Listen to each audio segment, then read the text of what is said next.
Ravi Shankar famously said that pop changes week to week and month to month. But great music is like literature. Bearing that in mind, what weighty tomes have I been delving into this month? Let's find out, shall we?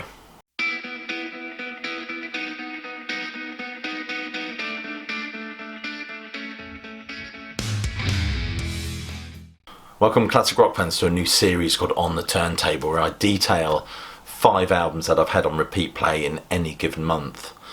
If you're new to this channel, I do urge you to click like, subscribe and check that bell to get notified of any future uploads.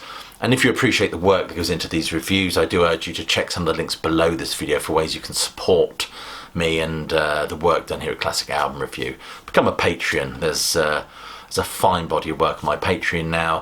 Or you can just simply check out and like the Facebook page. I do try to upload stuff on that on a daily basis.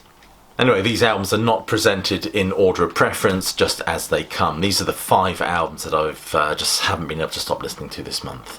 The first one is this one, Rick Wakeman's The Red Planet.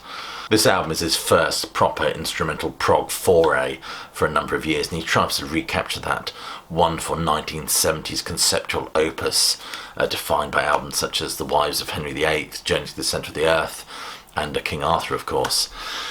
This is a work in 8 parts, with each part detailing or focusing on a geographical or geological feature of the Red Planet. It's a record that beautifully evokes the mystery and the mystique of this intergalactic luminary. It's a collaboration with the English rock ensemble, whose contribution to this record cannot be lauded enough. The first 4 tracks are actually names of volcanoes, names that we've heard spilling out of children's textbooks for years. Names like Arcea Mons, the mighty Olympus Mons, Tharsis Tholis, Ascraeus Mons, of course. I believe, if I'm not mistaken, Olympus Mons is the largest mountain in the solar system, about 3 times the size of Everest. It's absolutely enormous. And the music on this album reflects the grandeur of its subject matter.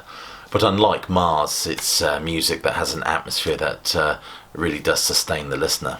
It just swells and completely consumes the listener with layer and layer of sound. Everything from quite heavy moments to more intricate passages with haunting refrains. This extraterrestrial exploration is an album I've been torturing my children with for the last few weeks, and it's replete with all those Wakeman-esque tropes, from portentous church organ to lots of fiddly flourishes to textures, to excuse the pun, that are just out of this world. It's a cinematic and solid listen, full of flair and imagination. A perfect accompaniment to a cold winter's evening, a beverage, and perhaps even a cape.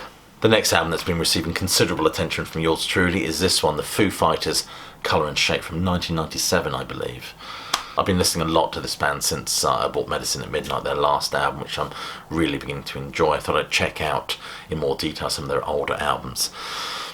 This has to be, I think, probably their best album. It feels more of a Foo Fighters album than their first album. I believe the band are actually fully formed and assembled at this juncture. This is a great nuanced album. It's one I've been annoying the hell out of my wife with, who's not that keen on these abrasive textures in music.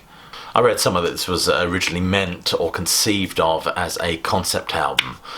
Well, if it's a concept album, it's a very loose concept album. It feels just like an assemblage of tracks to me. The concept was supposed to be about the beginning and the end of relationships. All sounds a little bit Lionel Richie, if you ask me. And you get that vibe when you listen to the lyrics. But if it is just an assemblage of tracks, what an assemblage, eh? I mean, it's got tracks like Monkey Wrench on it, which is now indelibly linked with Kiss Guy. If there is any conceptual thread here to be mined, I mean, there is an undercurrent of loss and regret. The opening track, Doll, stands beautifully juxtaposed with the more anthemic numbers. Grohl's hoarse-throated yop is absolutely perfect on this record, as the more menacing Foo's vibe is beautifully blended with the more toe-tapping moment, shall we say. Pitchfork argues that this album is a tad schizophrenic, with Grohl fluctuating between Sensitive Guy Vulnerability and Super Bowl pre-game show soundtrack.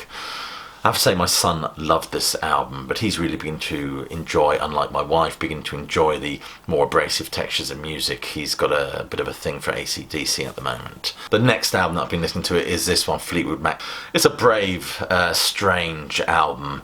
I mean, they could have so easily just churned out another Rumours. I'm pretty sure that's what the record company would have wanted. But this is Lindsey Buckingham's baby. It feels at times like a jumble of half-formed ideas and demos, but it just works perfectly. The heartfelt heartbreak is given into resignation on this one, and quirkiness, I have to say. There's no caramel Laurel Canyon textures on this one, no chiffon scarves, none of that, what classic rock calls dinner party balm on this record.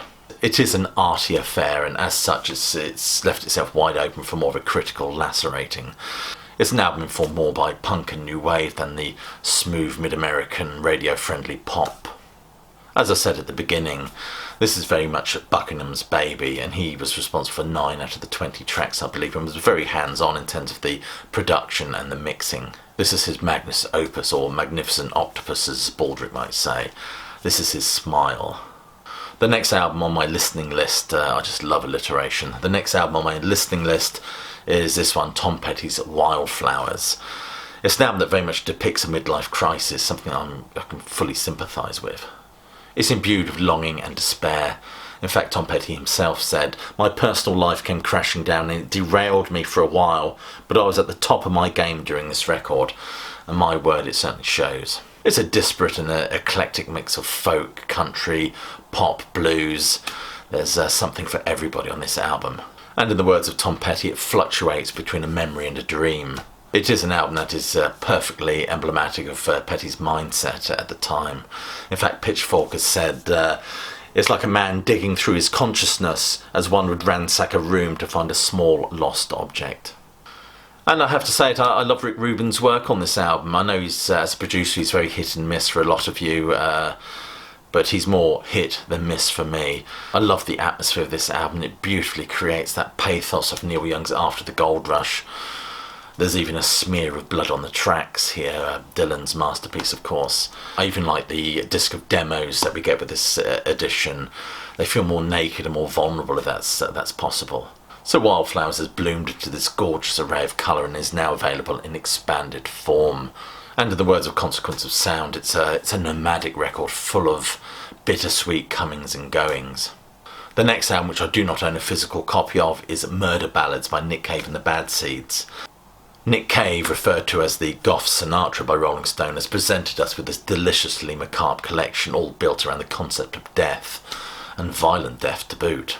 This album is in the best tradition of storytelling, and it draws upon myth and folklore and legend to produce this wonderful, wonderful meditation on the end of life.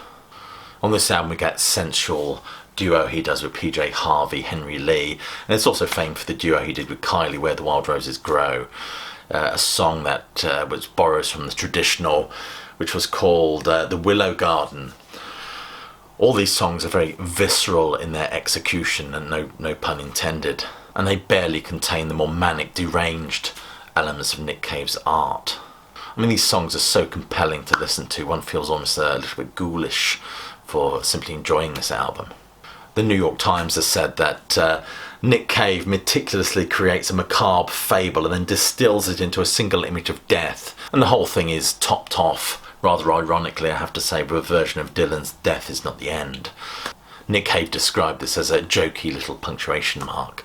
Nevertheless, it rounds off what feels to me as a very bold and dark exclamation. To immerse yourself in the music of Nick Cave and the Bad Seeds, and specifically this album, is to luxuriate in that idiom of the renegade spirit, as well as the tortured folklore of a generation.